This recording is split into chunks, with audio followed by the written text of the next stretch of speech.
Morning my dear students.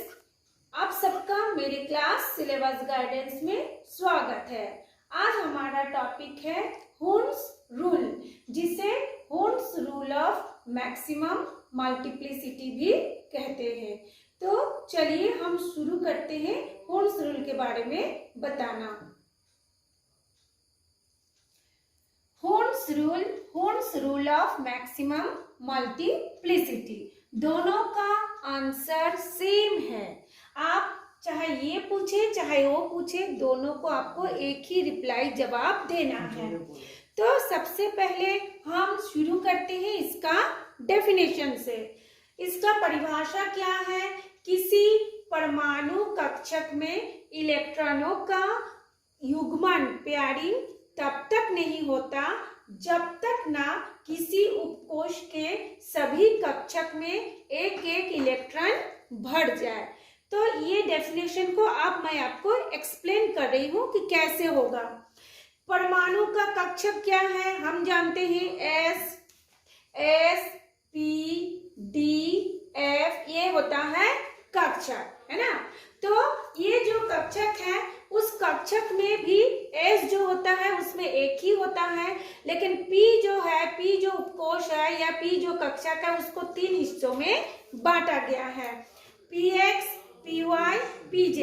और जो D है उसको 5 हिस्सों में बांटा गया है, Dx, dy, dz, dx² y², dz²।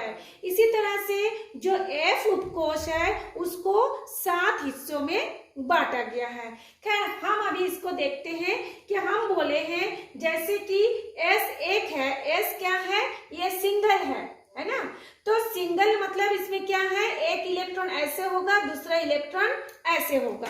लेकिन जब ये P है वो 3 हिस्सों में बटा हुआ है, P उपकोष में 3 कक्षक है, तो उसमें इलेक्ट्रॉनों का युग्मन यानी पेयरिंग कैसे होगा? पहले ये एक भराएगा, फिर ये दूसरा में भराएगा, फिर ये तीसरा में भराएगा, फिर शुरू से ये उल्टा दिशा करके ऐसे, फिर ये ऐसे, फिर ये ऐसे भराएगा। ठीक उसी तरह से आप यदि हम लोग D का भी लेते हैं तो D में भी पहले 1 2 3 ऐसे करके भराएगा, फिर इलेक्ट्रॉन जो होता है उल्टी दिशा करके ऐसे इसका पेयरिंग होते जाएगा। ठीक, तो इसको हम लोग एग्जाम्पल से समझते हैं। मान लीजिए ये ऑक्सीजन है, तो ऑक्सीजन का एटॉमिक नंबर कितना हो गया?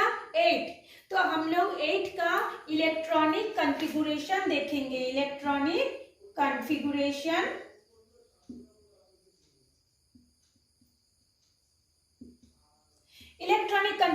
यानी इलेक्ट्रॉनिक विन्यास देखेंगे।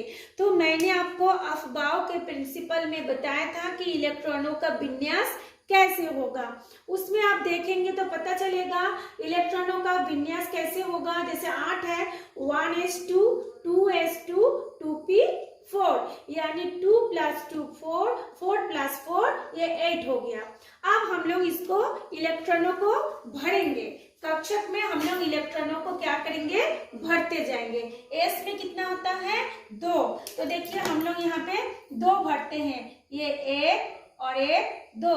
देखिए एक का दिशा ऊपर की ओर, एक का जो एरो है नीचे की ओर। मैंने आपको बताया था जो क्लॉकवाइज होते हैं वो +½ होते हैं, जो एंटी क्लॉकवाइज होते हैं वो -½ होते हैं। तो जो ये वाला है ऊपर में जो ऐसा है ये +½ और जो नीचे तरफ गया है यानी वो विपरीत दिशा में, घड़ी की विपरीत दिशा में घूमता है, तो उसको एंटी क्लॉकवाइज। फिर इसी तरह से यहाँ पे 2s2 में भी 2 है, एक ये ऊपर की तरफ और एक नीचे की तरफ। अब सवाल आता है P में कितना है? 4।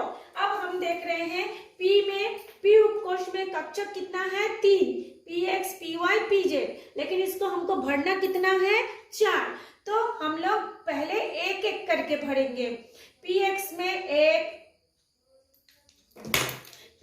में आपका 1, Py में 1, Pz में 1। फिर हमारा 3 हुआ, लेकिन हमको भरना कितना है? 4। फिर हम शुरू से यहाँ पे उल्टी दिशा करके ऐसे भरेंगे। लेकिन ये नहीं कि 4 है और हर एक कक्षक में 2-2 इलेक्ट्रॉन रह सकता है, तो हम पहले 2 इलेक्ट्रॉन को ऐसे भर दे, फिर बाकी में एक एक कर दे। ऐसे हम लोग करने के लिए कर सकते हैं, लेकिन जो नियम है, जो इलेक्ट्रॉन भरता है वो ऐसे ही भरता है। पहले एक एक इलेक्ट्रॉनों का फिलिंग होता है, उसके बाद में इलेक्ट्रॉनों का पेयरिंग होता है। चलिए हम लोग एक नेक्स्ट एग्जांपल देखते हैं। जैसे यहाँ पे दिया हुआ है फ्लोरीन, उसका एटॉमिक नंबर दिया हुआ है 9। तो इलेक्ट्रॉनिक विन्यास कैसे होगा? 1s2 2s2 2p5, 2 + 2 4, 4 + 5 9 होता है। तो जिसमें देखिए ये जो कक्षक है 1s, उसमें तो 2 होगा, एक का जो होगा ऊपर की तरफ, एक जो होगा नीचे की तरफ। 2s में भी एक होगा ऊपर की तरफ, एक होगा नीचे की तरफ। लेकिन ये जो p है, p को मैंने अभी आपको बताया है, px होता है, py होता है, pz होता है। हमको भरना कितना है? 5।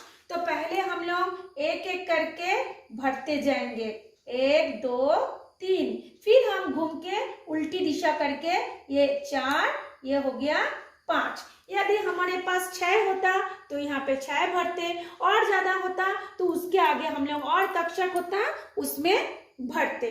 तो ये था आप लोगों का होम्स रूल। आप लोग इसका डेफिनेशन को याद कीजिए, इसको बार बार आपकी बुक में बहुत से एग्जाम्पल होगा, उससे आप लोग अभ्यास कीजिए और इसको समझ लीजिए। बहुत इजी है, एग्जाम में भी आता है। तो हम लोग का आज इतना ही पढ़ाई था, बाकी हम नेक्स्ट क्लास के लिए तैयारी करेंगे। आपको अगर ये वीडियो समझ में आ गया हो तो आप इसको एक बार लाइक जरूर कर दीजिए, कुछ कमेंट्स भी कर सकते हैं यदि आपको कुछ और समझना हो। और जो फर्स्ट टाइम मेरे इस चैनल को देख रहे हैं वो इस चैनल को सब्सक्राइब कर ले, ताकि आपको मेरे द्वारा बनाया हुआ और वीडियो ऐसे घर बैठ के मिल जाए और आप घर बैठ के ही ऑनलाइन क्लास का फायदा उठा सके। Thanks for watching me.